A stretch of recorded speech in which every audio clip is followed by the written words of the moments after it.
बिस्मिल्लाहिर्रहमानिर्रहीम, अस्सलाम वालेकुम नाज़रीन, आप देख रहे हैं प्रोग्राम द लास्ट आवर। मैं हूँ यासिर रशीद और स्टूडियो मेरे साथ मौजूद हैं सीनियर तजियाकार राना मोहम्मद अजीम साहब। नाज़रीन, यौम आशूर की मुनासबत से प्रोग्राम्स हमारी स्लॉट के अंदर चलते रहे और आज हम तकरीबन एक हफ़्ते के बाद आपके गोशगुजार इस वक्त पेश हुए हैं। पाकिस्तान की सियासी अगर तारीख़ देखी जाए इन्हीं दिनों की, तो उसमें बहुत कुछ ऐसा रकम हुआ है कि जो एक देर बाद छाप पाकिस्तान की सियासत के ऊपर और पाकिस्तान की मईशत के ऊपर छोड़ के जाएगी। जो फैसले वफाकी हुकूमत की तरफ से किए गए, जिसमें इत्तेहादियों को लूप में भी नहीं लिया गया, इत्तेहादी उस पर एतराज़ात उठाते हुए मंजर आम पे आया और अब पाकिस्तान मुस्लिम लीग नून किस फैसले के ऊपर मजबूर हो चुकी है। इसी बीच में एडहॉक जजेस की तायुनाती वाला मामला भी उठा और एडहॉक जजेस के हवाले से बेशुमार जो चीज़ें मंजर आम के ऊपर आई कि 4 जजेस को बाकायदा तौर पर पहले ये कहा गया, इन्विटेशन भेजा गया कि आप जो है वो इसके अंदर शामिल हो जाएं एडहॉक जजेस के तौर के ऊपर। उसी दिन में 2 जजेस जो थे उन्होंने माजरत कर ली। आज आके वो एक माजरत को जो है वो रिपोर्ट किया जा रहा है, जबकि ये उसी दिन की माजरत है कि जिस दिन पहले मुशीर आलम साहब ने भी माजरत कर ली थी कि मैं जो है अपने रिफाही कामों और अपनी NGOs की वजह से वक्त नहीं दे सकता। जस्टिस मकबूल बाकर नजवी साहब ने भी माजरत कर ली है। 2 जजेस सिर्फ हैं। जुडिशल कमीशन अगर उनकी मंजूरी देगा तो फिर ही उनकी तायुनाती मुमकिन हो सकती है।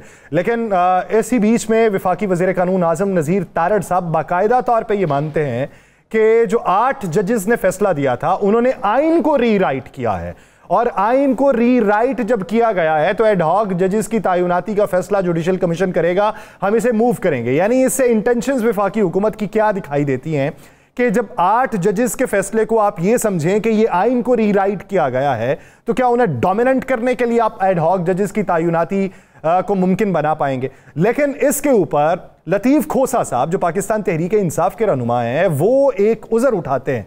वो कहते हैं कि आइन के आर्टिकल 187 के तहत एडहॉक जजेस की तायुनाती सिर्फ उसी सूरत में मुमकिन हो सकती है कि जब सुप्रीम कोर्ट का कॉरम पूरा ना हो। अगर सुप्रीम कोर्ट का कॉरम पूरा है तो इस तनाजुर के अंदर एडहॉक इज़्म की बुनियाद के ऊपर जजेस की तायुनाती नहीं हो सकती। इस मामले के लेके क्या बातें होंगी। दूसरी जो मखसूस नशिस्तों को लेके मामला है, उस पर वफाकी हुकूमत ये कहती है कि हमने दरख्वास्त सुप्रीम कोर्ट के अंदर दायर कर दी है। बहुत सारे ये कहते हैं वो फैसला किया जाएगा, लेकिन इसमें बहुत सारी पार्लिमानी जमातें ये राय रखती हैं कि हम अगर सुप्रीम कोर्ट में नहीं भी जाते तो अपील के अंदर वो लोग जाएंगे इनफरादी तौर के ऊपर जो मुतासिरीन में से हैं। तो मुतासिरीन जो हैं जिन्होंने हलफ उठाया था और बाद में उनकी रुकनीत को मुअत्तल कर दिया था, अब वो मुतासिरीन अगर 40 की तादाद में जाके अपील को फाइल करेंगे तो उसको कानूनी नुक्ते के एतबार से उसकी हैसियत क्या होगी और उसको किस तरीके से देखा जाएगा। दूसरी तरफ पाकिस्तान में बढ़ती हुई महंगाई, जिसमें पेट्रोल की कीमत में भी इजाफा कर दिया गया, बिजली की कीमत में भी इजाफा हो रहा है, अशियाए खुरनोश की कीमतों में भी इजाफा होता चला जा रहा है। तो पाकिस्तान किस समत को गामजन है, इसी बारे में बात करते हैं। राना साहब की तरफ बढ़ेंगे। राना साहब, सबसे पहले मसाइल के ऊपर बात कि जो हमारे पिछले प्रोग्राम जिन दिनों में नहीं हो सके, वफाकी हुकूमत ने पेट्रोल बम गिराया है और उसके तनाजुर के अंदर अवाम मजीद चीखती चिल्लाती हुई दिखाई दे रही है, क्या राय देंगे? बिस्मिल्लाहिर्रहमानिर्रहीम, अस्सलातु वस्सलामु अलैका या सय्यदी या रसूल अल्लाह, अस्सलातु वस्सलामु अलैका या सय्यदी या हबीब अल्लाह। मुझे नहीं पता यासर, आपने इतनी लंबी चौड़ी सारी डिटेल निकाल के आगे रख दी। ये जो आपने सुप्रीम कोर्ट वाली बात की है, एडहॉक जजेस को भी छोड़ दें। ये जो आपने कहा मुतासरीन तो 8 फरवरी के है। पाकिस्तान के करोड़ से ज्यादा लोग वो जा रहे हैं, उनको इंसाफ दें। जिन्होंने वोट दिया था, जिन्होंने तहरीक के इंसाफ के नामजद करदा हमायत याफ्ता लोगों को वोट दिया था, जिनकी सीटें मोहम्मद बूटा भी ले गया, मोहम्मद कसूर भी ले गया, मोहम्मद यासर भी ले गया, राना अजीम भी ले गया, उनको इंसाफ कौन देगा? वो करोड़ों लोग जब अदालतों में जाएंगे, एक अदालत के अंदर उस 8 फरवरी का केस भी पड़ा है जो एक बंदे की तरफ से नहीं, आप 40 लोगों की बात कर रहे हैं, वो 100 कुछ हलकों के हवाले से है। उस पर कौन बात करेगा? उसको इंसाफ कौन देगा? क्या उनको सुनना नहीं बनता? पहले उसको सुन ले, उनको सुन के फैसला कर ले कि क्या फार्म 45, 47 है, उसको फैसला कर ले जनाब। अगर वो है, अगर वो दुरुस्त कह रहे हैं लोग, अगर उनकी हर चीज दुरुस्त है, अगर उनके फार्म 45 वाले जीते हुए हैं, तो फिर तो ये 40 या 45 लोग जो आप कह रहे हैं, इनकी तो वैल्यू क्या? ये क्या फिर आप मुतासरीन नहीं, फिर आप मुफ्त ये रोटियां खाना ले, चिचो चिच गनेड़ियां 2 तेरियां तो 2 फेर तेरियां। कौन सी गनेड़ियां? चिचो चिच गनेड़ियां 2 तेरियां थे, वो भी तेरियां, ये वाली जो है ना, ये फिर ये सारे जो है फिर सारे जाएंगे। जिन्हें मुफ्त में माले मुफ्त दिले बेरहम ये जो सारा कुछ किया हुआ है। पहले तो बात यह है कि 8 फरवरी के इंतखाबात जेन्युइन हुए। जिन लोगों ने पिटीशन की है, जो लोग 8 फरवरी के इंतखाबात के लिए सुप्रीम कोर्ट के दरवाजे पर कुरान पाक उठा कर गए हैं, जिन्होंने कुरान मजीद हाथ में पकड़कर सुप्रीम कोर्ट के बाहर कहा है कि हम कुरान पाक में हलफ देते हैं, अगर हमारे मुकाबले में जीतने वालों का दावा करने वाले यहां पे आके हलफ दे दें तो हम वापस चले जाते हैं। उनकी पहले सुने जनाब, महसूस नशिस्तें पहले लोग जीतते हैं, उसके बाद महसूस नशिस्तें मिलती हैं। यासर साहब, वो पहलू नहीं मिल जाती, वो घरों लेके नहीं आ जाते। ये इतनी जो इनको आग लगी हुई है ना कि जाएं, जाके बिल्कुल जाएं। ये जो बार बार, मुझे तो यही नहीं समझ आती, रात को ये कुछ कहते हैं, सुबह कुछ कहते हैं, इनका वज़ीर इत्तलात कुछ कहता है, 3 घंटे बाद इनके सारे ख़त्म, चीज़ें ही ख़त्म हो जाती हैं। मुझे एक बात बताए, तहरीक इंसाफ को बैन करने का फैसला, शहबाज शरीफ साहब कुछ बोले? बता दें ना। नहीं, शहबाज शरीफ साहब बोले नहीं, मरियम साहबा बोली है नहीं कि उन्होंने की हुंदा सी पाबंदी से उन्होंने की साफी सन को उन्होंने पाबंदी है, और न्यूज एंकर सन को उन्होंने नहीं बोलने दी इजाजत से। पता है ना मुझे क्या थे वो, उन्हें तो बोलने की इजाजत थी ना, क्योंकि पाबंदी तो वो लगाते हैं, जबानबंदी वो करते हैं, उनकी जबानबंदी की तो नहीं थी। भाई बात यह है बड़ी सिंपल सी यासर साहब, पहले दे इंसाफ, फैसला कर ले 8 फरवरी के इंतखाबात दुरुस्त थे। अगर 8 फरवरी के इंतखाबात दुरुस्त थे तो उसके बाद महसूस नशिस्तों पे भी आ जाए, केस सुने वो केस सुनने में क्या हर्ज है। अगर फार्म 45 किसी के पास है, यहाँ पे तो आलम यह है कि अगर कोई जज फार्म 45 तलब कर ले तो उसके खिलाफ आप दरख्वास्त दे देते हैं। क्या देते हैं? खाली सर दरख्वास्त तक कह रही नहीं, पूरा एक पोलिटिसाइज करके सोशल मीडिया पे एजेंडे के तहत कैंपेन चलाई जाती। होता है ना। तो वकील भी आपने रख ली हुए हैं कि केस तुसी करने ना, बस जुडिशल कमीशन जो तुसी दरखास्ता देनी है। सर वो छोड़िए, जो 8 जजेस ने फैसला दिया उनकी तस्वीर को लेके जो एहतजाज किया गया था, मैं वही अर्ज कर, मैं हो जाता ना, तो आए ना, पहले फैसला दे लें इलेक्शन का, इलेक्शन जेन्युइन आप कह दें, सुप्रीम कोर्ट कह दे, यही फुल बेंच, सुप्रीम कोर्ट का एक फुल बेंच 5 दिन हेयरिंग करे, 6ठे दिन की जरूरत ही नहीं है यार। करना क्या है? यासर साहब आप हल्का फलां से लड़े थे, आपके फार्म 45 हैं, आप लाए रखें इधर, राना अजीम आपके भी हैं, रखें इधर। और यार ऐसे फैसला होता है, तहरीके लबैक तुम भी लेके आ, जमात इस्लामी तुम भी लेके आ, पीपल्स पार्टी तुम भी लेके आ, आजाद उम्मीदवार तुम भी लेके आ। अगर 4 के एक जैसे हैं, एक के एक जैसा नहीं है, फारग करे। ये कौन सी साइंस है? ये कौन सा मामला है? पहले इसको कर लेना, फुल बेंच सुन ले, कह दे इलेक्शन जेन्युइन हुए हैं, उसके बाद किसी की जरूरत नहीं पड़ेगी इस पे बोलने की। जिस दिन फैसला होने वाला हो उसी दिन अदम एतमाद कर दें। यार वो छोड़ दें, जो अदम एतमाद हो जाए। अब तो अदम एतमाद क्या, अब तो बात आगे से आगे कल बताएंगे आपको, अब तो बात कहीं और चले गई है। अब तो इंतखाब भी हो गया किसी का, आगे आ जाए आप, वो कल कर लेंगे। इंतखाब भी हो गए, कल कर लेंगे, कुछ कर लेंगे कल इंशाल्लाह, सब्र तो कर लें। अजी सारा कुछ सौदा बनना है कि कल थे बैग के नाना नीम खानी है। चले बढ़ जाए, जितना आगे बढ़ना बढ़ जाए, आगे आप आ जाए ना ज़रा। अब आप आ जाए महंगाई पे। भाई मुझे एक बात तो बताएं, आपको पता है ये 16 रुपये की रोटी आपको कितने में पड़ती है? कितने में पड़ती है? कितने में पड़ती है? मैं बता रहा हूँ ना यार, ये जो 15 रुपये की रोटी है ना, अगर तो आपने पंखे के नीचे बैठ के खानी है, ठीक है, तो ये आपको पड़ेगी 16 रुपये की रोटी जो है ना 70 रुपये में। 70 में? 70 रुपये में। अच्छा। अगर आपने साथ एक बल्ब जलाना है, ठीक है, फिर ये आपको पड़ेगी 82 रुपये में। और अगर आपने 2 पंखे जला लेने हैं तो ये अब जाएगी 126 रुपये में। और अगर आपने AC में बैठना है तो ये जाएगी 283 रुपये में। हिसाब निकाल के देख ले। मैं एक रोटी की कीमत बता रहा हूँ। एक रोटी खाने का दौरानिया कितना है ये भी बता। दौरानिया चाहे 1 मिनट हो, चाहे 1 घंटा हो, बढ़ता जाएगा ना। मैं आपको सबसे कम दौरानिया का बता रहा हूँ। ये है इस महंगाई में एक रोटी की कीमत। मैंने बहुत बड़ी छलांग मारी है। 15 रुपए की रोटी करती जी, बले बले बले बले बले बले बले, वाह आप फरीन है। तो जो बिजली महंगी की है, उस पंखे के नीचे जिसके मैंने बैठना है, वहां पे जो जलने वाला एक बल्ब है, उसके पैसे कहां से दूंगा मैं? उस 15 रुपए में शामिल होंगे वो पैसे? उस सस्ती गंदम जो आपने किसान से ले ली है उसमें वो शामिल होंगे पैसे? तो अगर आप चले गए किसी अच्छे होटल में, गलती से कोई मेहमान आ गया और आपकी जान को भर गया साहब कि तनख्वाह तो गई, और आप चले गए कि एसी वाले होटल में, तो पर्ची के साथ आना है ए फलां फलां फलां टैक्स भी और उसमें फलां फलां भी, और 10-20 रुपये वाला या 25 रुपये वाला अंडा जो है अगर आपने वो मंगवा लिया तो वो हो जाना जाके। अच्छा, एक और चीज़ राना साहब देखिए, वो पिछले दिनों में होता ये था कि अगर कैश पे आपने लिया कोई शय ख़रीदी है या किसी बिल को अदा कर रहे हैं तो फिर आपका टैक्स माइनस होता था, मैनहा करते थे उसमें, यानी उसमें मज़ीद आपको अदा करने पड़ते थे। और अगर आप कार्ड से पेमेंट करते थे तो वो टैक्स जो है वो आपको छूट मिल जाती थी। लेकिन अब मेरा अपना ज़ाती मुशाहिदा है 3 जगहों के ऊपर उन्होंने कहा जी कि अगर आप कैश में भी अदा करें या कार्ड से भी करें आपको टैक्स अदा करना पड़ेगा। और भाई करना पड़ेगा। अब तो सुने, एक और सुनना है, सुन रहे हैं अगली दफ़ा वो कह रहे हैं कि बिल के साथ इनका ये भी लगाएं कि आधा लीटर बोतल खून दी भी दियो। वो किसको कमी पड़ गई? प्लेटलेट्स कम हो रहे हैं ना, इसलिए वो मुझे बताएं, जिस मुल्क के अंदर एक रोटी जो है उसकी कीमत मैं आपको बता रहा हूँ, आप कैलकुलेशन कर लें यार बैठ के, आप तो मैथ के अच्छे स्टूडेंट हैं, निकालें साहब, पता करें। ये बड़ा सस्ता हो गया, मैं इतना रातों रात पेट्रोल महंगा, आता था, बिजली महंगी, हर चीज महंगी, और बैंगन 8 रुपए किलो 10 रुपए किलो से ऊपर नहीं जाते थे, और 150-200 रुपए किलो बैंगन। यासर साहब आप क्या बात कर रहे हैं? हम यहाँ पे रो रहे हैं कि फलां है जी, फलां है, फलां है। और भाई क्या मेरी अदलिया को भी नहीं याद है कि इस पे एक्शन लेना है? मेरी किसी सियासतदान को याद नहीं है एक्शन लेना है?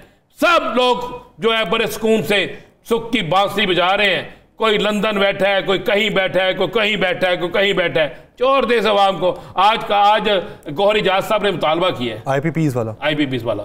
जब वो निगरान सेटअप में थे तो उस वक्त की मुतालबे आगे लगती सी, लाते ना उस वक्त लिस्ट सामने थे ना, निगरान सेटअप में वजीर थे, क्यों नहीं लाते? हर बंदा जाने के बाद यही बात करता अपनी सियासत चमकाने के लिए।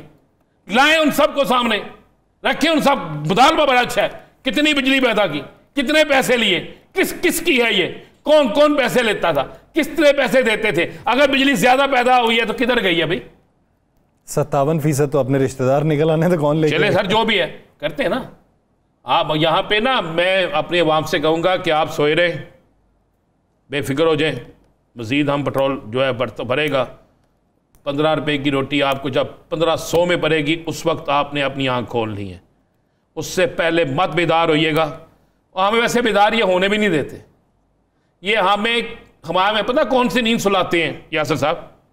हमें ये वो नींद सुलाते हैं जिस नींद में हमें ये नज़र आए कि हमने अपने बच्चों की रोटी किस तरह कमानी, जिस नींद में हमें ये नज़र आए कि आज रात को हमने घर जाना है तो बच्चा भूख से मर नहीं रहा होगा।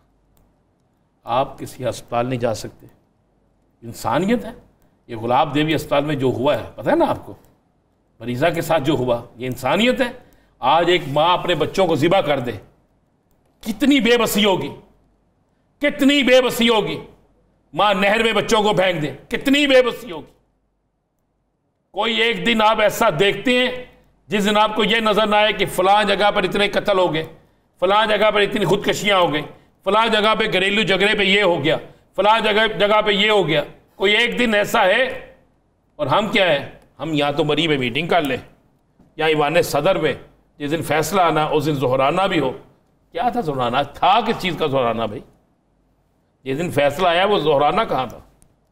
ईवान सदर में। क्यों की सी इतनी ऐसी बारिश की जगह पेट्रोल कर लेता सी कीता सी असी आफरीन है यार। आज मैं भी सुबह से टीवी देख रहा था, किसी ने नहीं कहा कि जनाब जाके लाइनों में लगी उन औरतों को देखें जिनके बिल ठीक नहीं हो रहे, जो रो रही हैं। मैंने आज गुरु मांगर रोड पे वापरा के दफ्तर में गया, वहां पे बिल ठीक करवाने एक औरत आई हुई थी। पता वो क्या कह रही थी? कह रही थी, ये हल्फन मैं कह रहा हूँ, कह रही थी ये आखिरी बालियां हैं, इसके बाद तो घर में बेचने के लिए भी कुछ नहीं। जो बेचने आखिर में जो चीज़ रह जाती है उससे बेहतर मौत है। तो आप यहाँ पे लेक्चर आएगा, इलेक्शन। मुझे एक बार ये महसूस नशस्तें अगर मिल जाती हैं तहरीक इंसाफ को, सुप्रीम कोर्ट का फैसला है, इनको हुकूमत भी नहीं गिरती, इन्हें फ़िक्र क्या है? क्या फिक्र है? ये फ़िक्र का जवाब जान लेते हैं। हुमायूं मोहम्मद साहब ने हमें ज्वाइन किया हुआ है। एक ब्रेक के बाद हुमायूं मोहम्मद साहब को ज्वाइन करेंगे। नाज़रीन कहीं नहीं जाएगा, स्टे विद अस।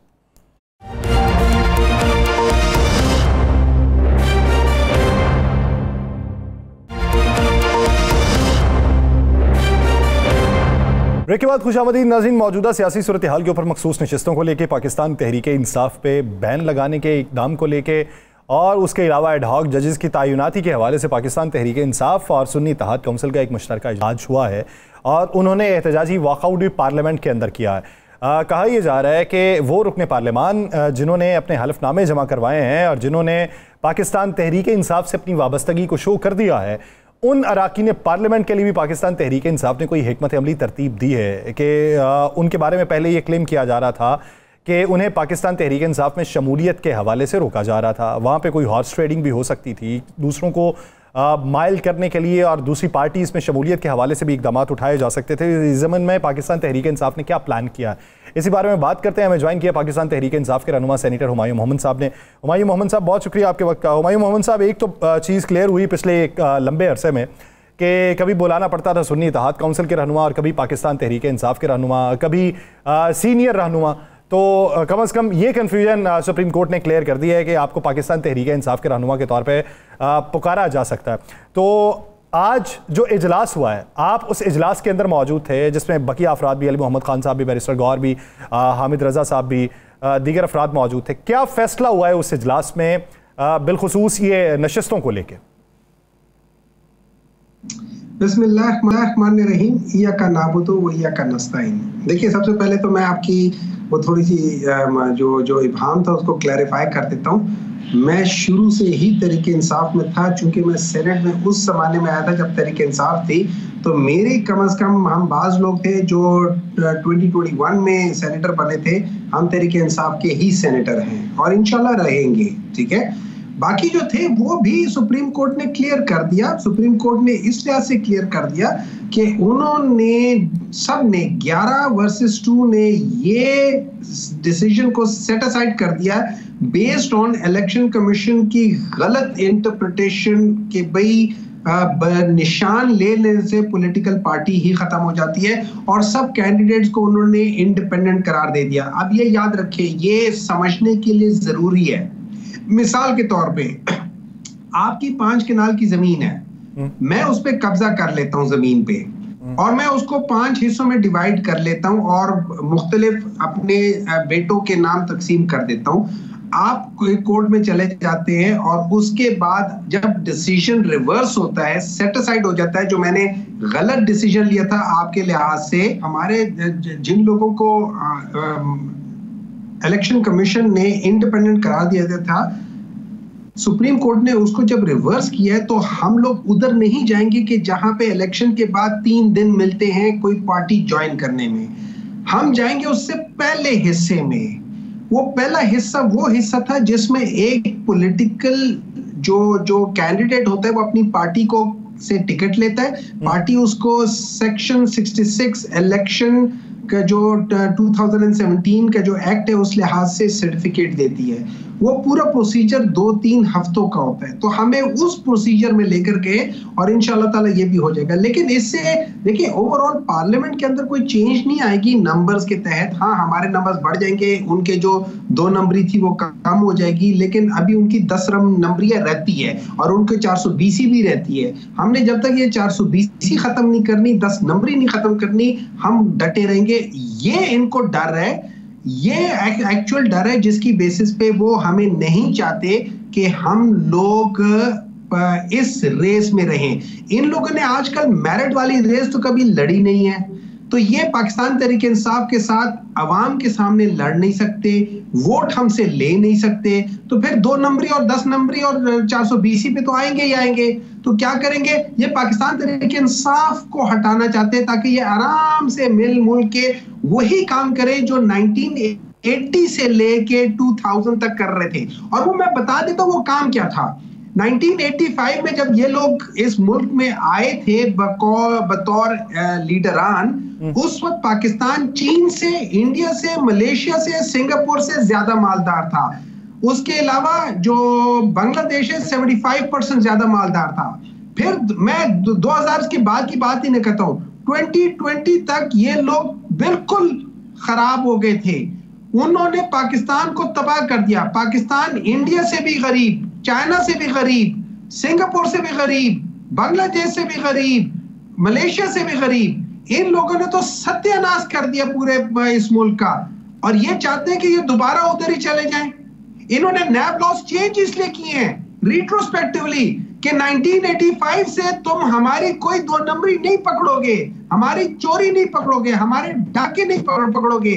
इस बेसिस पे ये हमारे साथ मिलके मुकाबला कर नहीं सकते। अच्छा डॉक्टर साहब, ये तो बताइए मुझे कि अभी तक सुप्रीम कोर्ट के फैसले के बावजूद भी इलेक्शन कमीशन की तरफ से कोई ऐसा प्रेस रिलीज, कोई ऐसा राब्ता, कोई ऐसी हदायत, कोई ऐसा शेड्यूल जारी नहीं हुआ कि जिस पे आप लोगों के कागजात नामजदगी जमा हो जो महसूस नशिस्तों वाले हैं, बाकी मामला हो तहरीक। मुझे तो लग रहा है जो नज़र आ रहा अब तक कि शायद यहाँ उनको सुप्रीम कोर्ट के फैसले की समझ नहीं आ रही या वो सुप्रीम कोर्ट के फैसले पे अमल नहीं करना चाहते। तो तहरीक इंसाफ इस दौरानिए में इंतज़ार करेगी या फौरी तौर पर सुप्रीम कोर्ट से रजू करेगी? देखिए, इस तरह है कि इमरान खान वैसे ही तो नहीं कहता, एक तो ये नालायक बहुत है, ऊपर से ये मेहनत भी नहीं करते, ठीक है। अच्छा, मैं यहाँ पे एक बात कहूंगा कि हम लोग इंतजार करेंगे इनको बेनिफिट ऑफ डाउट देते हुए, हालांकि हमें बहुत ज्यादा डाउट है, लेकिन हम बेनिफिट ऑफ डाउट देते हुए इनको इतना टाइम देंगे कि जब डिटेल जजमेंट आ जाएगी तो उस डिटेल जजमेंट के सामने रखते हुए ये इनको करना पड़ेगा। अब रही बात ये जो सुनने में आ रही है कि जो हुकूमत है बशमूल के जो ये इदारा है इलेक्शन कमीशन का, ये लोग ये कह रहे हैं कि हम लोग सुप्रीम कोर्ट के डिसीजन को नहीं मानेंगे और ये गलत है। उसका सवाल ही पैदा नहीं होता। और मुझे इनके साथ वो सारे आईपीपीज आप बता रहे थे, मेरा दिल टुक रहा था उस औरत ने जिसने कहा कि मैं बालियां बेच रहा हूं। आप सोचिए उन पाकिस्तानियों को कि जो इस वक्त आपकी आईपीपीज के मालिक हैं, बगैर सिंगल बिजली वो बनाते हुए ये लोग अरबों रुपए लेकर जा रहे हैं। इनको इतनी शर्म नहीं आती कि इनका मुल्क कहां खड़ा हुआ है और ये लोग अरबों रुपए लेकर जा रहे हैं। ये कितना लेकर जाएंगे, कहां लेकर जाएंगे, कब्र में कहां ले जाएंगे, इनके बच्चे कहां लेकर जाएंगे, उनको किसी को ये हजम नहीं होगा। क़यामत वाले दिन ये इसका हिसाब किताब देंगे। इनकी जगह अगर कोई ईमानदार आदमी होता, मैं नाम लिए बगैर एक निशानदेही करूं आपको। एक बड़ी मारूफ तरीन शख्सियत के 4 मिलियन पाउंड एक शख्स लेकर चला गया है और उसने एक आलीशान जगह पर आलीशान फ्लैट भी लिया है। और मैंने जब अपनी इंफॉर्मेशन के लिए थोड़ी सी इस पर इन्वेस्टिगेशन की तो पता चला कि वो शख्स जो है उसके पास वो सारा माल किसी ने रखवाया हुआ था। तो फिर उसी शख्स ने किसी को कहा कि चोरा नूं पै गए मोर। तो डॉक्टर साहब हो सकता कभी इन्होंने भी हो ही जावे सर, हो ही ना होए सर, इनको क्या एहसास नहीं है कि हमारा मुल्क कहां जा रहा है? इनको एहसास नहीं है, इतना भी दुख नहीं है। चलो ठीक है, अगर आप प्रॉफिट लेना चाहते हो कुछ जायज ले लो, बाकी छोड़ दो इस मुल्क के लिए। आप इस मुल्क के लिए इतना भी नहीं कर सकते हो। इतनी मोहब्बत आपको अपने पैसों से कि आप मुल्क को तबाह कर रहे हो। 2.5 खरब रुपए आप लोग लेकर जा रहे हो सिर्फ कैपेसिटी पेमेंट्स में, बाकी जगह पे भी आपको प्रॉफिट आ रहा है। आपके क्या हिवस है? आप क्या कर लोगे इतने पैसे का? कुछ नहीं कर सकोगे। खुदा के लिए उन गरीबों पे रहम करो, खुदा के लिए इस मुल्क पे रहम करो। फिर आप लोग कहते हो कि जी ये मुल्क फलाना है। आप लोगों को अपने ऊपर देखते हुए शर्म नहीं आती? मुझे ऑनेस्टली मुझे इतनी तकलीफ होती है इन लोगों को देखते हुए, ये क्या चाहते हैं इस मुल्क से। और एक और बात भी बता दूं सर, हमें खफा नहीं होना चाहिए। इस मुल्क के अंदर मैं सच बात बताऊं, जो मैंने देखा है नीचे से लेकर ऊपर तक, हम सारे लोग जब मौका मिलता है हम लोग उसी तरह ही करते हैं। जिसको मौका मिलता है वो। पाकिस्तान की इकोनॉमी 8 खरब रुपए है।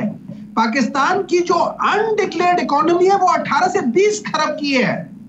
वो किधर है? वो सर्कुलेट कर रही है अंडरग्राउंड। वो अंडरग्राउंड जो है ना, जब तक आपको पता है कि अगर आप इंडिया में चले जाए, रेगिस्तान में चले जाए, वहां पे किसी रेडी वाले से कुछ चीज खरीदे, आपको डॉक्यूमेंटेड इकोनॉमी शो करनी पड़ती है। पाकिस्तान में आप किसी ज्वेलर के पास चले जाए, वो कहते हैं मुझे पैसे दे दो, कैश दे दो, मैं आपको रसीद नहीं दूंगा। हम बात क्या कर रहे हैं? किसी रेडी वाले के पास चले जाओ, ये जो इस्लामाबाद में और हर जगह पे बर्गर वाले कोने में है, वो लोग भी कोई 1.5 लाख रुपए 2 लाख रुपए महीने के कमा लेते हैं। अपने हिस्से के 500 रुपए 1000 रुपए दे देना टैक्स। डॉक्टर साहब ये बताइए, इस मुल्क के डॉक्टर साहब ये बताइए कि आज आपका जो इजलास हुआ है उसमें एडहॉक जजेस को लेके आपने प्लानिंग क्या की है?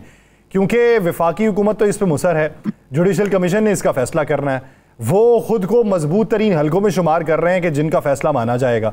और साथ ही साथ आजम नज़ीर तारड़ साहब तो ये बाकायदा तौर पे क्लेम करते हैं कि 8 जजेस ने आइन को रीराइट किया है, यानी उनका इरादा वो 8 जजेस को डोमिनेट करने का।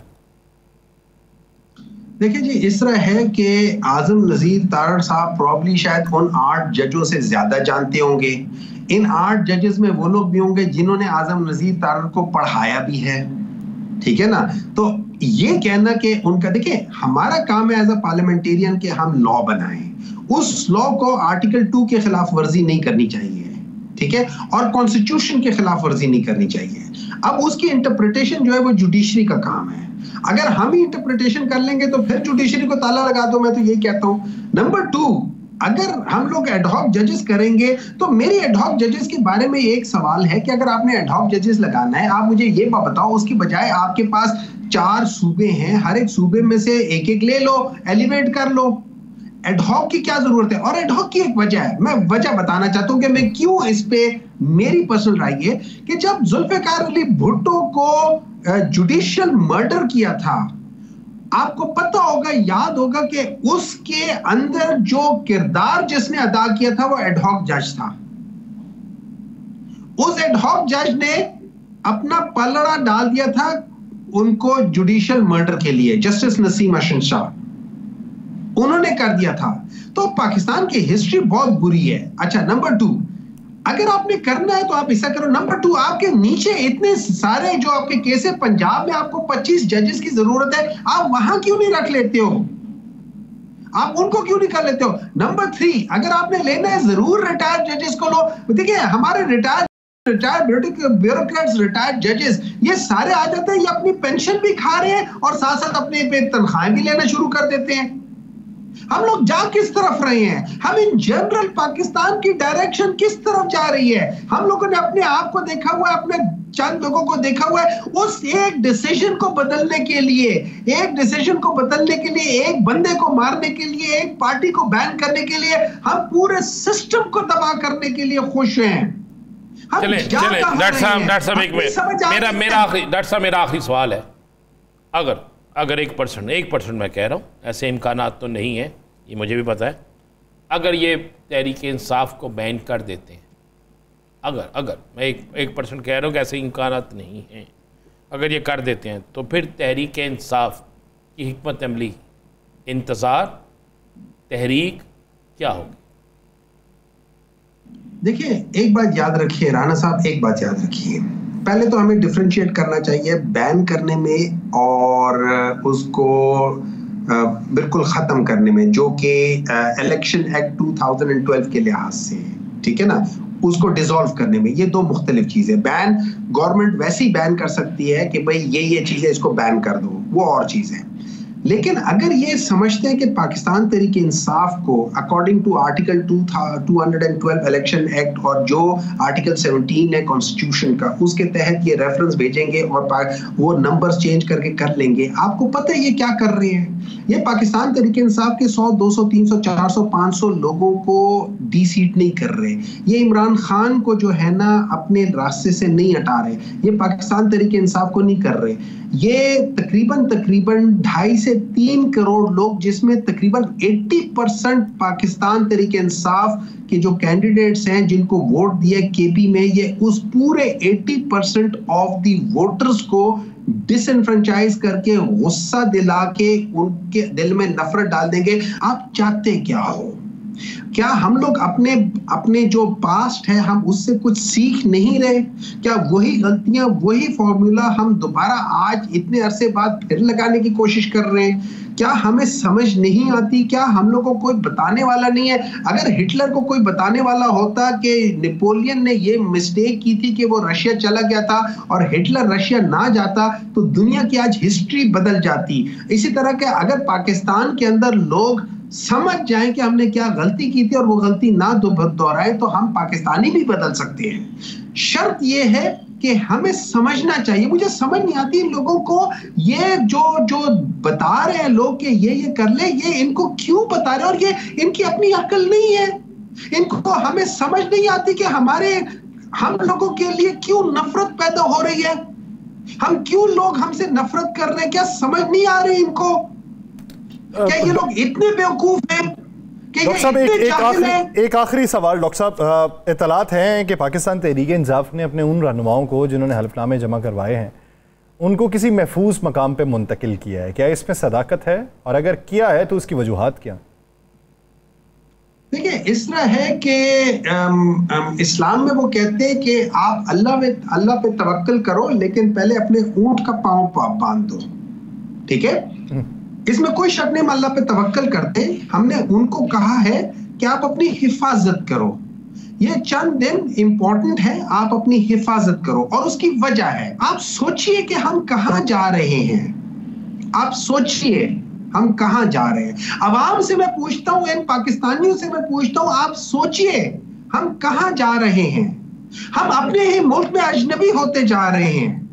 आप सोचिए हम कहां जा रहे हैं। और आप ये सोचिए कि ये दो पॉलिटिकल पार्टीज जो इस वक्त खामोश है और ये सारी कर रही है, क्या आप लोगों को जिन्होंने इनको वोट दिया था वो सोचे, क्या ये इस काबिल है कि इनको वोट दिया जाए?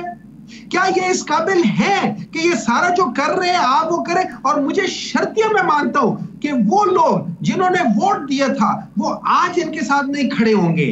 मैं शर्तिया कहता हूं कि आज जो हो रहा है, वो लोग जिन्होंने इनको वोट दिया था वो भी इनसे सवाल पूछेंगे, गिरबान पकड़ के पूछेंगे कि आप लोग अपनी हवस के लिए इतने दूर चले गए। वो लोग इनसे सवाल पूछेंगे और इनका एहतसाब करेंगे जिन्होंने इनको वोट दिया है इनके मौजूदा इक़दामात के तनाजुर में। बहुत शुक्रिया डॉक्टर हुमन साहब इस हवाले से अपना वक्त देने के लिए। नाज़रीन, एक ब्रेक लेते हैं और इस पूरे मंजरनामे में कि जो सुप्रीम कोर्ट से भी जुड़ा हुआ है, जो बैन से भी जुड़ा है, जो एडहॉक जजेस वाले तनाजुर में, इस पे एक कानूनी राय लेंगे। कहीं नहीं जाएगा stay with us.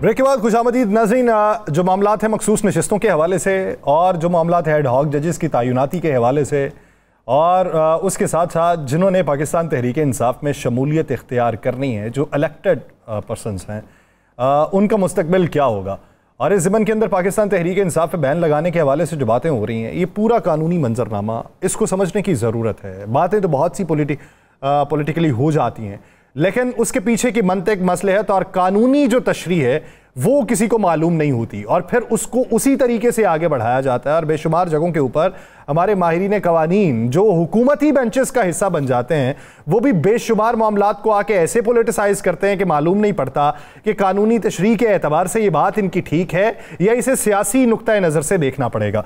Barrister Shahid Masood साहब ने हमें ज्वाइन किया। बैरिस्टर साहब, बहुत शुक्रिया आपके वक्त का। बैरिस्टर साहब, कहा यह जा रहा है कि ये जो मखसूस नशिस्तों वाला मामला है, जिन लोगों ने हलफ उठाया था और उनकी रुकनीत को मुअत्तल कर दिया गया था, वो मुतासिरीन में से हैं, तो वो फर्दन जो है वो जाएंगे सुप्रीम कोर्ट में और वहां पर जाकर दरखास्तों को दायर करेंगे और अपना हक मांगेंगे।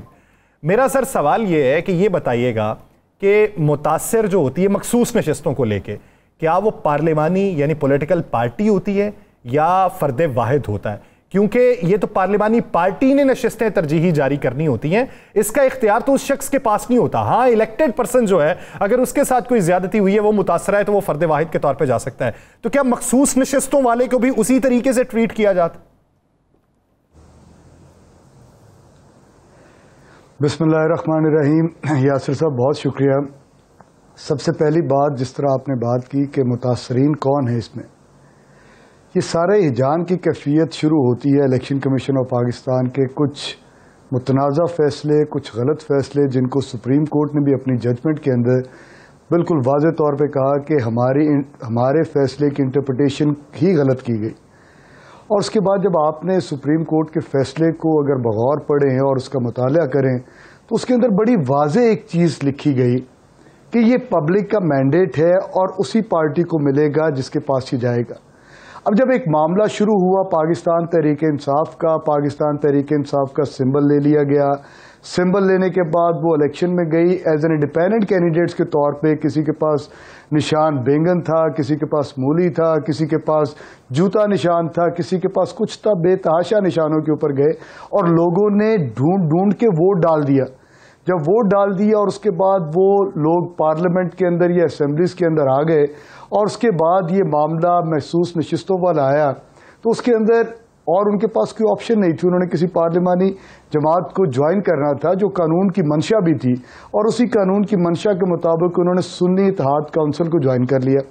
अब सुन्नी इत्तेहाद काउंसिल को जब ज्वाइन किया तो उसके ऊपर गवर्नमेंट ने दोबारा एक हिजानी कैफियत को क्रिएट किया और इस मंतक के साथ आए कि सुन्नी इत्तेहाद काउंसिल तो इलेक्शंस के अंदर पार्टिसिपेट ही नहीं किया और जिस जमात ने पार्टिसिपेट नहीं किया उसको हम महसूस नशिस्तें या रिजर्व सीट्स कैसे दे दें। अब महसूस नशिस्तों के हवाले से पार्लिमानी जमात के अंदर सुन्नी इत्तेहाद काउंसिल के अंदर इतनी बड़ी तादाद में जो पाकिस्तान तहरीक-ए-इंसाफ के लोग वहां पे चले गए और ये बात रोज़े रोशन की तरह यहाँ थी। हर आदमी पाकिस्तान के एक छोटे से बच्चे से लेकर एक बुजुर्ग से पूछ लें कि सुन्नी इत्तेहाद काउंसिल के अंदर कौन से लोग मौजूद हैं तो वो आपको यक जुबान कहेंगे कि वो इमरान खान पाकिस्तान तहरीक-ए-इंसाफ का वोट लेकर आए थे। शायद किसी को सुन्नी इत्तेहाद काउंसिल का पता भी नहीं था। लेकिन ये इलेक्शन कमीशन हमारे कहते हैं कि ये तो पार्लिमानी जमात ही कोई और है, ये इमरान खान का वोट ही नहीं है। और जब इस तरह की हिजानी कैफियत को आप क्रिएट करेंगे और उसके बाद जो हालात हैं वो आप देख रहे हैं, इसी तरह की हिजानी कैफियत आप जब में आप पीछे चले जाएं, जब की क्रिएशन हुई बाद में ये भी सवाल उठाया जाता है और ये हमारे लिए मेरा ख्याल है बाइस शर्मिंदगी है कि आज हम उन हालात का जिक्र करते हैं, रिपोर्ट की बात करते हैं जिसके ऊपर फिर एक कंट्रोवर्सी डेवलप हो गई कि इसको पढ़ने के लिए या इसको पढ़ाने के लिए भी अगर कोई कहेगा तो उसके ऊपर भी गद्दारी का मुकदमा कायम हो जाएगा। तो आइन और कानून की ये मंशा बिल्कुल नहीं है। तो मेरा ये ख्याल है कि देर आए दुरुस्त आए, ऑनरेबल सुप्रीम कोर्ट ने एक फैसला लिया, उस फैसले की रूह से उन्होंने पाकिस्तान तहरीक-ए-इंसाफ को ये सीट्स दी और उसके बाद ये जो अब डेवलपमेंट स्टार्ट हुई हम उसी पे आते हैं। ये बता दें मिनिस्टर साहब, अगर आज फैसले को 5 दिन तो हो गए तकरीबन, अभी तक इलेक्शन कमीशन ने ना वो शेड्यूल दिया है कोई जो महसूस नशिस्तों के लिए हुक्म मिला था, ना कोई और चीज़ है। कितने दिन इंतज़ार होगा इस चीज़ का? और अगर इलेक्शन कमीशन इस पर अमल नहीं करता और पार्लियामेंट के अंदर कोई 22 तारीख को इजलास में कोई कानून बन जाता है तो क्या उसके बावजूद भी ये फैसला अमल दरामद होगा? सर बात यह है, देखें सुप्रीम कोर्ट के पास कोई तो है नहीं कि वो सड़कों पर लेकर निकल आए और आकर अपने फैसले का अमल दरामद करवाए। ये हुकूमत की जिम्मेदारी होती है। अगर इस मुल्क ने आईने पाकिस्तान के मुताबिक चलना है तो सुप्रीम कोर्ट के फैसले को मनोअन मानना पड़ेगा। अगर नहीं मानेंगे तो फिर वही हिजानी कैफियत आएगी। इस मुल्क के अंदर इकॉनमी आपकी पहले जो है वो सर्वाइव नहीं कर पा रही इन्हीं हालात की वजह से जो इस गवर्नमेंट ने क्रिएट कर दिए हैं। तो मेरा ख्याल है सुप्रीम कोर्ट ने जो फैसला दिया इनको मानना पड़ेगा। अगर ये नहीं मानेंगे तो ये हुकूमत आने वाले दिनों के अंदर, मुझे नहीं समझ आती इनके थिंक टैंक कौन है, इनको कौन लोग ये राय दे रहे हैं और किस किस्म के लोग हैं। और मैं सिर्फ एक ही बात कहूंगा कि इन अकल के अंधों को उल्टा नजर आता है, लैला नजर आता है, मजनू नजर आती है। ये इस किस्म के लोग हैं कि जिनको समझ नहीं आ रही कि आइन क्या कहता है, कानून क्या कहता है, आइन और कानून की मंशा क्या है। और उसके ये बिल्कुल जो है बगैर सोच समझ के ही एक आदमी उठता है और उठ के प्रेस कॉन्फ्रेंस कर देता है और प्रेस कॉन्फ्रेंस करने के बाद फिर उनको ख्याल आता है हो ये तो हमने गलत कर दिया, ये तो हमारी कैफियत ही नहीं थी। उसके बाद लीडरान के बयान आना शुरू हो जाते हैं कि नहीं हमने तो इस तरह का अभी कोई फैसला लिया ही नहीं, ना हमने अपने इत्तेहादियों को जो है एक चीज ये बताइएगा, एतमाद में लिया है। एडहॉक जजेस की तैनाती के हवाले से जो हुकूमत फैसला कर रही है, जुडिशल कमीशन इसका हतमी तौर पर फैसला करेगा, लेकिन लतीफ़ खोसा साहब ये कहते हैं कि आइन के आर्टिकल 187 के तहत एडहॉक जजेस की तैनाती जो है वो सुप्रीम कोर्ट के कॉरम पूरा ना होने की वजह से हो सकती है, लेकिन अगर कॉरम पूरा हो तो तब वो एडहॉकिज्म के ऊपर तैनाती नहीं कर सकते। तो तो इस ज़मीन के अंदर आइन क्या कहता है और तरीक़ाकार क्या है एड हॉक जजेस की तैनाती? सर देखें, लास्ट टाइम जो एड हॉक जजेस की अपॉइंटमेंट सुप्रीम कोर्ट में हुई थी, that was done back in 2015। और लतीफ़ खोसा साहब की बात इस हद तक बिल्कुल दुरुस्त है कि उस वक्त सिर्फ और सिर्फ क्योंकि कोरम पूरा नहीं था और उस हवाले से जो है एड हॉक जजेस की अपॉइंटमेंट हुई थी। आज तो शायद ज़रूरत नहीं है इस बात की। अगर इसी मंतक को सामने रख लिया जाए, जो मंतक को लेकर आया जा रहा है कि सुप्रीम कोर्ट के अंदर केसेस की तादाद बहुत ज़्यादा बढ़ गई और उस वजह से हमें एड हॉक जजेस की ज़रूरत है, तो मेरा ख्याल है इसके ऊपर रीथिंक करने की ज़रूरत है, इस पॉलिसी को रिविजिट करने की ज़रूरत है। फिर आप कहाँ कहाँ एड हॉक जजेस लेकर आएंगे? फिर आप हाई कोर्ट्स के अंदर भी एड हॉक जजेस को ले आए, फिर आप लोअर कोर्ट्स जहां पे बैकलॉग केसेस का इतना ज्यादा है कि वहां पे सालों साल केसेस पड़े रहते हैं, तो फिर वहां पे भी आप एड हॉक जजेस को लेकर आ जाए। तो मेरा ख्याल है ये पॉलिसी जो है that is not going to be sustain और ये होने नहीं जा रहा। और इसके ऊपर आपको पता है कुछ सियासी जमातों ने, बिलखसूस पाकिस्तान तहरीक इंसाफ ने एक वाज़ेह मौक़िफ़ लिया है कि हम इसको रेजिस्ट करेंगे और ये नहीं होने देंगे।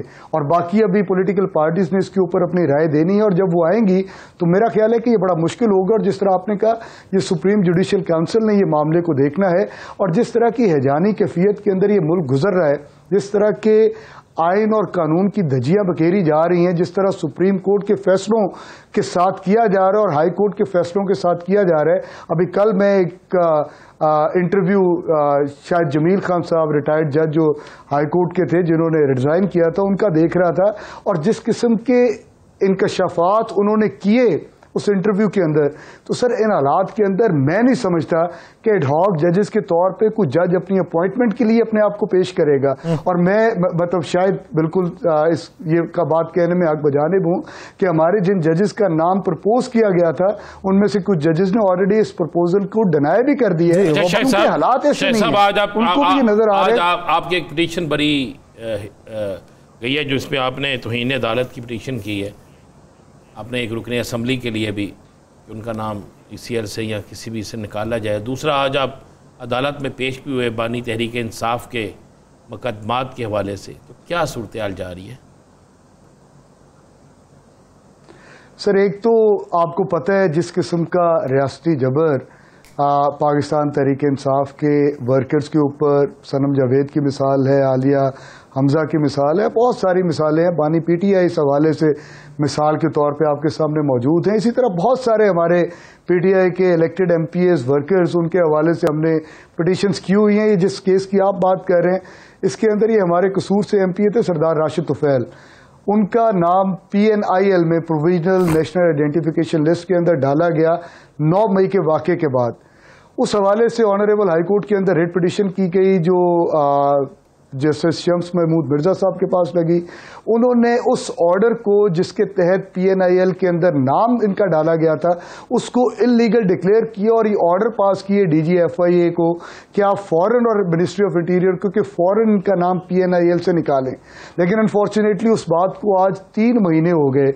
वो जो साहिल है वो बेचारा बार बार इस्लामाबाद जाता रहा, चक्कर लगाता रहा मिनिस्ट्री ऑफ इंटीरियर के, लेकिन कोई सुनवाई नहीं हुई। तो बिलाखिर उसने आज दोबारा अदालत का दरवाज़ा खटखटाया है तो इन्हें अदालत के मामले के अंदर कि अगर अदालतों के फैसलों पे अमल दरामद नहीं किया जाना, अगर उन फैसलों पे इदारों ने अमल नहीं करना जो पाबंद हैं सुप्रीम कोर्ट के, हाई कोर्ट के ऑर्डर्स को इम्प्लीमेंट करने के लिए, तो ये कौम किधर चली जाए, ये लोग किधर चले जाएं। जो आईने पाकिस्तान उनको हक देता है कि उनके जो राइट्स हैं, फंडामेंटल राइट्स, वो गारंटी करता है आईने पाकिस्तान, जब उनकी वायलेशन होगी तो फिर इसी तरह मामला चलेंगे। और उस पिटीशन के अंदर ना सिर्फ मिनिस्ट्री ऑफ सेक्रेटरी इंटीरियर बल्कि DG FIA और भी बहुत सारे लोग उसके अंदर जो है वो रिस्पोंडेंट्स हैं। तो देखते हैं आने वाले दिनों में क्या बनते हैं। और उनके पास हल कोई नहीं है सवाए इन ऑर्डर्स को इम्प्लीमेंट करने के। जिस तरह मैंने पहले कहा कि सुप्रीम कोर्ट का ऑर्डर भी मनुअन तस्लीम होगा, हाई कोर्ट के ऑर्डर भी मनुअन तस्लीम होंगे।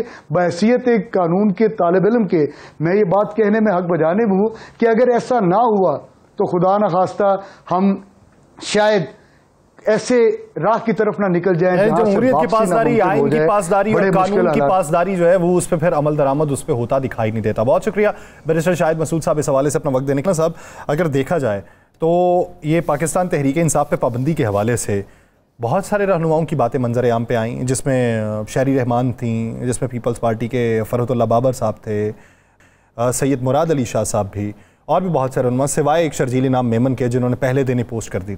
लेकिन अब नैयर बुखारी साहब ये कहते हैं कि जिन लोगों ने राय दी है वो उनकी इनफरादी राय है, पार्टी अभी इसके ऊपर फैसला करेगी। खबर दे दो जी, सबके मशवरे से ये मशवरा होगा, सबका मशवरा हो चुका है, हो चुका, सबके मशवरे से ये सारा मामला हुआ है।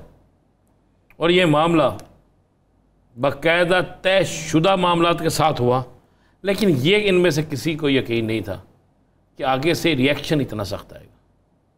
ये इनको यकीन नहीं था कि बहुत सी सियासी जमातें उधर चली जाएंगी। ये इनको यकीन नहीं था कि पाकिस्तान का मीडिया, पाकिस्तान के वकला जो है वो उधेर के रख देंगे। पीपल्स पार्टी सेम वही रोल अदा कर रही है जो उसे करना चाहिए। कौन सा? वो इनको आगे करके मरवा रही है। वही रोल अदा कर रही है जो पंजाब में वो जो इनकी तरफ से कानून पास हुआ, कानून में पूरे ये शामिल थे। मैं बिल्कुल आपको कह रहा हूं, ये कानून में 101% शामिल थे, ये बजट में 101% शामिल थे, ये हर चीज में शामिल थे, लेकिन ये शामिल होकर काम भी करवा रहे हैं, अपने भी सिस्टम सीधे कर रहे हैं, और साथ में ये बाकी जो हो सकता है वो भी कर रहे हैं, और अपना एक बड़ा हरीफ समझते हुए मुस्लिम लीग नून को अब वो कर क्या रहे हैं। उन्होंने कहा अगर पीटीआई गई तो रह गया पीछे मुस्लिम लीग नून। अगर ये उनकी हमाकत है, पीटीआई जा सकती है 1%, मैं बात कर रहा हूँ, पीटीआई का वोटर तो ज़्यादा गुस्से में आ जाएगा, वो तो किसी सूरत में भी इन दो जमातों को वोट नहीं देगा। और मौजूदा महंगाई वाला फैक्टर निकला था, ये सारी चीज़ें इकट्ठी हो जाएंगी। अब भी इमरान खान जिस पे उंगली रखेगा, जिस खंबे पे वो निशान लगा देगा, वो इलेक्शन जीत जाएगा। अब ये करना चाहते हैं कि हम कम, लेकिन नून लीग उस स्टेज पे चली जाए कि नून लीग के पल्ले कुछ ना रहे। हम ये कहते कि हम साथ नहीं थे। भाई आप साथ नहीं है, आप 19-20 भी नहीं है, 18-20 भी नहीं है, 15-20 भी नहीं है, 10-20 भी नहीं है, ये तो वाज़ेह 50-50 फर्क है। आप साथ नहीं है, आज लैदा हो जाए, आप कह दे जनाब हम आपके साथ नहीं है, तुसी जानो ताड़ा काम सुबह रहेगी गवर्नमेंट, रहेगी गवर्नमेंट कतई तौर पे। एक होता है ना 19-20 हो, नहीं कतई तो पता लगेगा या सर दे तरले कर लिए, नहीं तो वो बुला के तरले कर ले, ये तो है ही नहीं। जब आपको पता है आईनी होते आपके पास है, हर चीज आपके पास है, आपकी मर्जी से वफाक में तैनातियां होती हैं, आपकी मर्जी से सब कुछ हो रहा है। तो वो लतीफ़ खोसा साहब जो बात कर रहे हैं कि हमें ज़्यादा एतराज़ फॉर्म 45 को लेके एमकेएम और पाकिस्तान मुस्लिम लीग नून पे है, तो हम पीपल्स पार्टी के साथ हाथ मिला सकते हैं, तो क्या बैकडोर रवाबित इनके हुए? या पीपल्स पार्टी चाहती है लेकिन नहीं होगा, नहीं होगा। एक आखिरी सवाल, पाकिस्तान तहरीक इंसाफ के ये रहनुमाओं से मुतल्लिक जो मैंने सवाल डॉक्टर हुमायूं मोहम्मद से किया था, उन तमाम अराकीन को लेके क्या फ़ैसला हुआ? क्या बात कर? जो 40 अराकीन हैं उनको लेके क्या फ़ैसला हुआ? सब आएंगे, डट के आएंगे। बहुत से लोगों की बहुत सी पेशन गोइयाँ जो हैं वो गलत साबित हो जाएंगी। आप देखिए तो सही। इस वजह इसलिए भी आएंगे कि बेशक पीटीआई बैन हो जाए, इसलिए भी आएंगे कि बेशक हम पकड़े जाए। कितने लोग हैं जिन्होंने नहीं दिया अपनी एफिडेविट? वो तो एक बाहर के थे, एक बैरिस्टर गौहरी बीच में मौजूद थे, बल्कि आ गया ना वो भी। हाँ वो भी आ गया। अमर डोगर साहब जो हैं वो आ रहे हैं उम्रे से, वो भी हो जाएगा। उसके अलावा कोई नहीं, ऐसा अभी तक कोई क्लेम नहीं किया गया कि किसी ने देने से इनकार किया। ठीक है ना, तो फिर देखें तो सही, ज़रा चलते तो जाए, इनको लग पता जाएगा कि होता क्या है। इतना आसान नहीं है। अब वो दौर ख़त्म हो गया, वो एक वक्त था ना कि तोड़ लिया, अब नहीं है भाई। जिन लोगों को आपने 8 फरवरी के इंतखाबात में, यानी आपको सिंध हाउस और केपी हाउस की सियासत में फ़र्क ख़त्म हो गई ना। अगर सिंध हाउस की सियासत होती तो 8 फरवरी के बाद बहुत से लोगों ने दावा किए थे कि आधे तो ज़्यादा लोग तोड़ लवांगे, टूटे एक वसीम कादर या चंद एक लोगों के अलावा। यानी अब सूरत हाल, वो टेस्टर जो था वो उनके लिए कामयाब नहीं रहा, और अब सूरत हाल भी अगर लोगों को ये भी पता लगना शुरू हो गया बड़ा क्लियर और साफ। चल, प्रोग्राम का वक्त खत्म हो गया, कल इसके ऊपर मजीद होगी। नाज़रीन अपना बहुत सा ख्याल रखिएगा, हमें दीजिए इजाज़त, अल्लाह ने के बाद।